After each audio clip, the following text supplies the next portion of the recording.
Hi everybody. Hi, I'm sorry, my hair's a mess, but I just want to do a quick video. I'm repurposing some buttons right now, and it's something I've been doing since I was really little, and I just kind of wanted to share a quick, how to repurpose buttons. And afterwards I think I'm going to show you my button collection because I've been collecting them since I was probably 10 years old, I think, probably around then, and I've just had a lot of fun making new buttons out of the junky ones that people give me, because since I've been collecting so long, all these people are like, oh, she collects buttons, she must want every button there is. And honestly, most of the buttons people give me are just junk, and I don't want them. So I turned them into something else, and I wanted to show you just a quick video of how I do that. So without further ado, this is my button collection, and I know inside the jar it does not look like a lot, but it's actually a lot more than it looks like, and I've traded and sold a lot of my buttons, and some of them just have some sentimental value, and some of them are worth a lot actually. So most of them are honestly just from Hot Topic. Some are from Comic-Cons that I've been to, and anyways, I collect them. I don't really like to spend more than a few dollars on any one button, so that's why they don't look like there are many, because a lot of the ones that I would have liked to have ended up costing more than I was willing to. But today I'm taking some of these junky ones that I don't really like, and I'm turning them into things like this. These are some buttons I've repurposed. These ones were when I was older. This was the first one I ever did when I was wee, little, and obsessed with vampires. This one seemed funny at the time, now it just looks old and ancient. This one was the first one I was actually really proud of. It's, as you can see, falling apart, and but these ones are newer. This one I did a couple weeks ago, maybe, as well as this one. I just gave one away. Today I'm turning this one into something else. Like, the one I got for this one, it was a picture of, I want to say, Bill Clinton and Monica Lewinsky, and like, who in the world actually wants that on a button? If you do, I'm sorry. I turned it into this little camera one, which honestly I think is pretty cool because I have no drawing ability whatsoever. So yeah, let's get into that.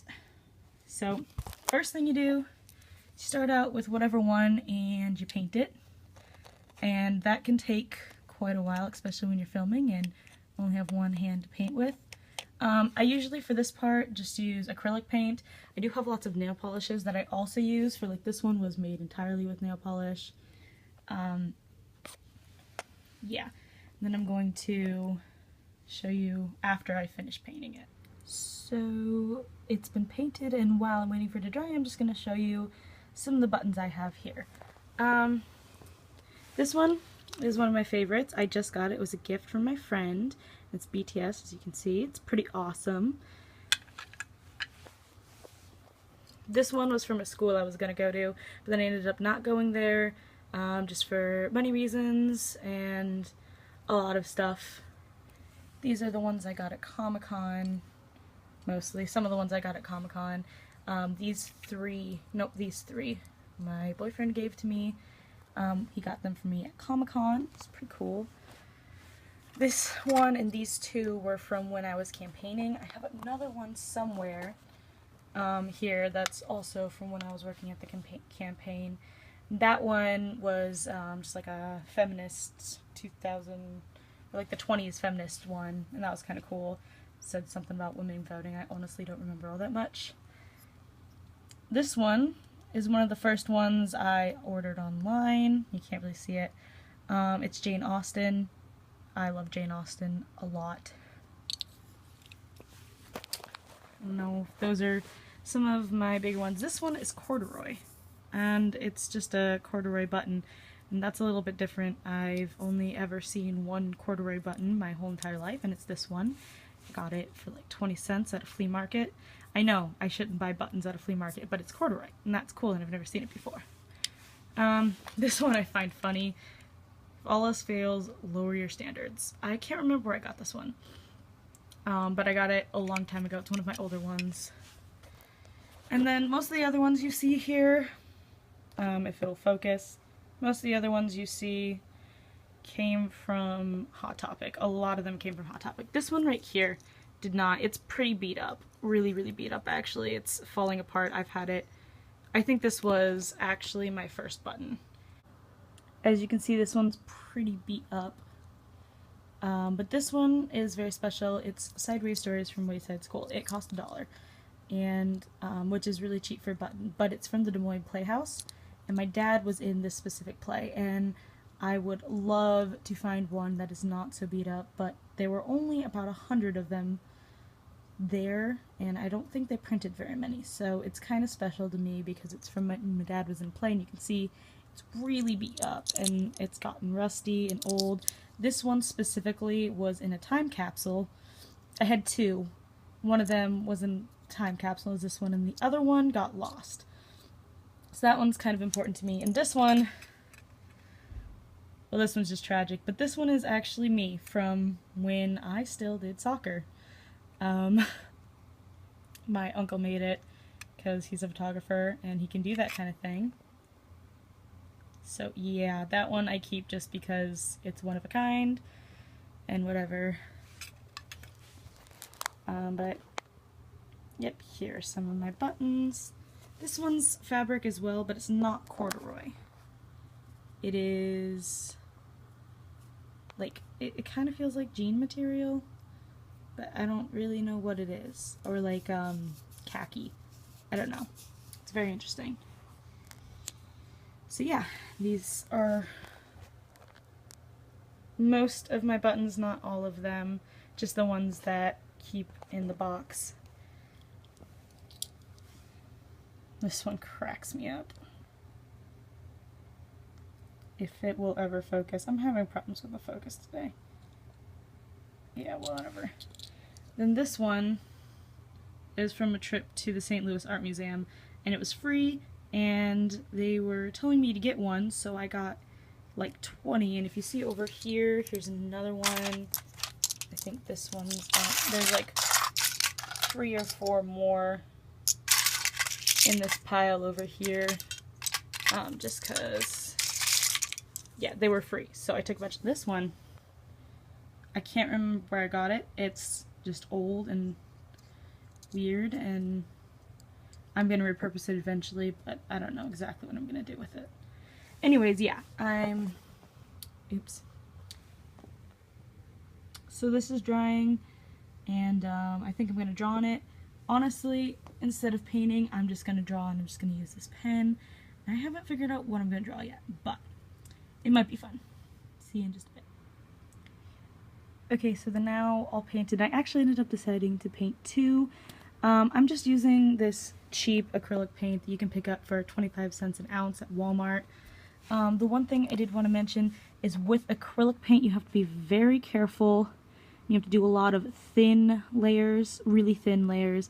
It peels up really quick, really easily. Like right here, you can see I had to apply a couple extra times because the paint just ripped up really quickly, and that's why nail polish is important, because nail polish does not rip up easily, and you just do like a base coat or like a top coat of nail polish after you finish your design. It usually stays a whole lot better than just plain this kind. I even have specifically for it's in here somewhere, I'm not gonna go searching for it, but specifically for things with a white base, I have a matte top coat that I use for painting these. I think I ended up using the matte top coat on this so that it doesn't end up super shiny. You can tell it's still a little shiny.